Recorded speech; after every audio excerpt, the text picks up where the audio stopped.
Thursday again. As a lot of you know, I've been away this week, so no real live match footage this week, unfortunately, but that's plenty to come next week. I just haven't had a chance to process it yet, that's all, and edit it and upload it. So there's plenty more coming next week. I've had a few questions come in this week. Like I said, I've been away, so I've just got a couple of questions I'll get out of the way first, Q&As, and then the main part of tonight is really just it's like an accumulative question that I'm going to try and answer just in one easy scenario that you can relate to. So the first question was, it's all about tip setting. It's something that I've learned quite a lot about over the last year or so, because it was always something that I'll openly admit I probably overlooked it, and on some sessions 2 or 3 years ago, I've made mistakes where I've just not had the tip set quite right. It's not something that I've always gave a lot of thought and put a lot of importance on up until the last couple of years, really. And it's something that you can only find out on the day. There's no one answer to it. On some days, slackline is best, where you just have the tip where there's no bend in it at all. On other days, you'll need to have it bent round so that it's creating some tension to your rig. There's no real answer. You will spot patterns on certain venues and at certain times of year. Some of the skimmer fishing I've been doing lately, slack lining has been best, purely because it's just allowed, especially with a free running rig, it's just kind of allowed the bite to develop better, and maybe it's because the fish don't feel the tension on the tip and they take the bait better. That's been better. But on other occasions, having a bend in the tip can be best, and once you understand all that, it's trial and error on the day, simple as that, really. And unfortunately, when there's a lot of tow on a venue, you haven't really got much option in it anyway, because if there's a lot of tow, it's constantly tightening up your line or your braid, so it's going to take all that slack out anyway. So it's a trial and error thing. Again, just start off as you would, like when you're timing your cast and things, have a benchmark. Just I always start with a tip bent to start with, because that will obviously register any drop back bites as well. So trial and error, just do it on the bank. There's no one answer for everywhere you go, and there's no one answer for species. Sometimes you'll want a different tip setting when you're catching roach from what you will if you're catching skimmers or bream. So trial and error. How do I prepare mine? I've tried loads of different ways of doing it, and I always used to just freeze them, simple as that. I know people like my good mate Richard Vaughan, he just gets all the air out of the live maggots in a bag, squeezes the air out, ties a knot in them, and he fridges them, and overnight or for a day or two, they just slow down and stop moving, and they stay really, really soft and in a great shape when you do that as well. Other people use hot water, pour hot water on them.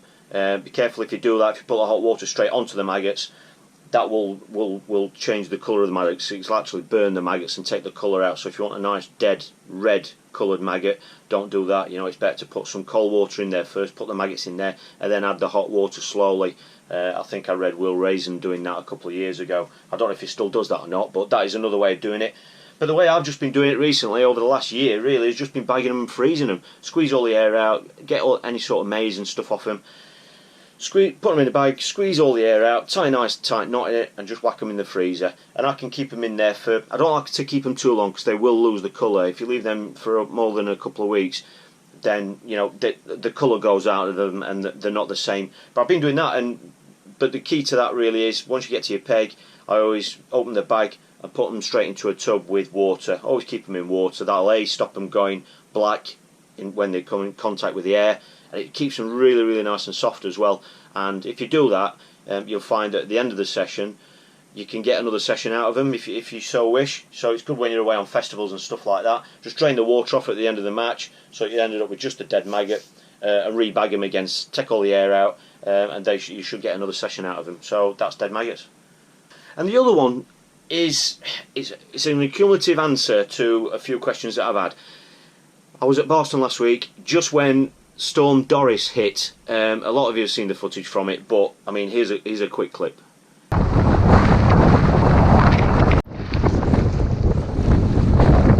Storm Doris has arrived at Barston Lakes.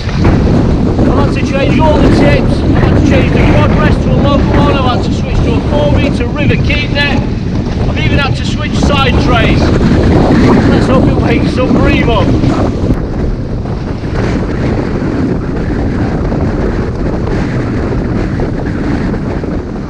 Mr. Joker ass, lovely, simply lovely.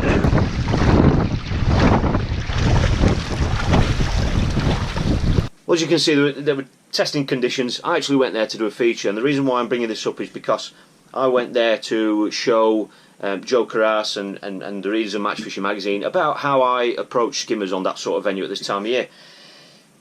We all have preconceived ideas of what a match is going to be like before we go to it, and on that particular day I ended up using very little of the kit and fishing virtually nothing like I would normally fish there. And so for the purpose of showing you what I do there, it was kind of a bit of a washout, but we got some great footage out of it, and it's going to be a great feature. So I think that's going to be in May's edition of Match Fishing magazine, so keep your eyes out for that. I think that will mean that comes out in April. I think that's how it works. If not, Joe, if you're watching, please let me know, and I can let you know when that feature comes out. The reason why I'm bringing it up, because I've been asked about the amount of kit that we carry and why do we carry so much tattle. Admittedly, a lot of the time we carry so much kit that we don't use 80% of it or whatever it is, and a lot of it we carry for situations we may come across. The reason why I'm bringing this up, because when I got to Barston on that feature, within 10 minutes of getting to that peg, I knew I'd got the kit with me, I knew I was going to fish, I knew the approach, but I had to change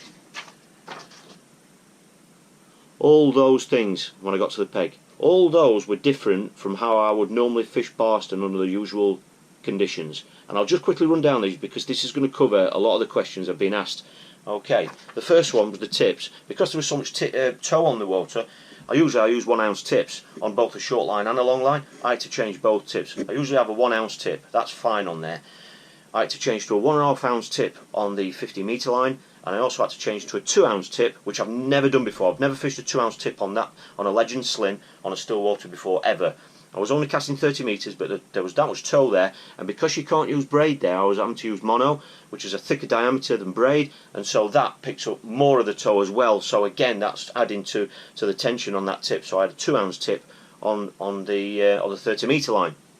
I also had to change the rod rest because the wind was how it was. I didn't really expect to be getting quick bites, so I wanted to put the rod down on the rest. Because of the wind, as you saw from the clip, it was just moving it, because I liked a long smooth rod rest. I just couldn't use it because it was blowing the rod across the rest, so I had to switch to one with one of our black ones that's got the ridges in it, just to help keep the rod in place. So that's another thing I had to change. I had to change my side tray. I love the normal Matrix side tray, the one that the blue hooded cover goes on to protect your bait.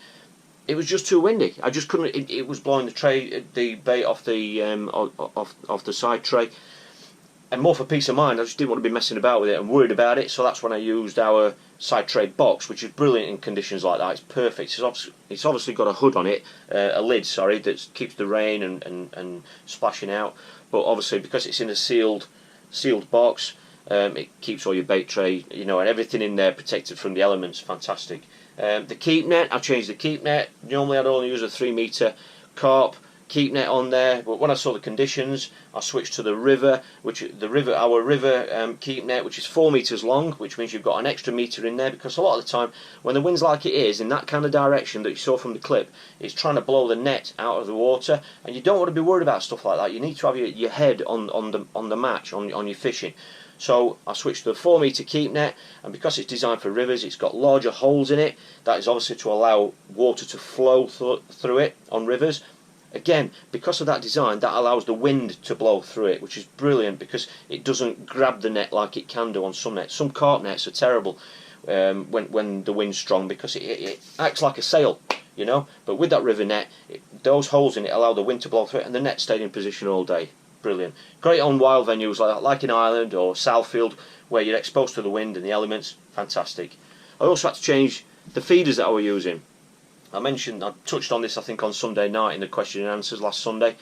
I had to switch to a bullet feeder. Normally I like a nice light 10 gram or 15 gram flat bottom cage feeder. I had to switch to a Horizon bullet 30 gram I think it was I finished up with, but to be fair, I could have probably got away with a 40 gram when the wind was really gusting, but 30 gram, so I had to switch to the style of feeder that I used. And the other thing I had to change was the feeder arm. I like a nice short feeder arm. I was fishing with a Legend Slim, 3.3 metres. A nice short rod rest is perfect for that, and I like that because it's compact, and I just like everything I do to be nice and compact. Maybe it's because of my huge stature, but I like everything to be compact. But because the wind was like it was, with a short rod rest, the tip was bouncing around in the wind and all sorts, so I switched to the 2 arm sorry, it's got 2 legs on it, our long feeder arm, and that way it meant that the rod was hitting or resting on a rod rest that was much further down the rod, closer to the tip, and that created so much stability. I mean, that's a rod rest that I use on rivers, or if I'm fishing a long rod like a 3.6 metre or the 4 metre horizon. It means that the rod's resting further down towards the tip, and it just creates a bit more stability. And the final thing that I had to do, which is not a kit thing really, is I had to have the tip higher off the surface of the water than I normally would. Usually I like it nice and low to the water, but obviously the waves were about this high, so I had the tip about that high off the water as well, just so it wasn't going into the waves all the time and being bounced around. It was just off the waves basically. Yeah, it was in the wind a little bit, but to be fair, it just meant that I could see the tip a lot easier than what I could when it was going into the waves. So that is hopefully a great explanation of why we carry so much kit. Yes, we don't use most of it most of the time, but on occasions like that, making any one of those changes, never mind them all, but any one of those could have, you know, caught you extra fish, won you a match, won you the section, anything.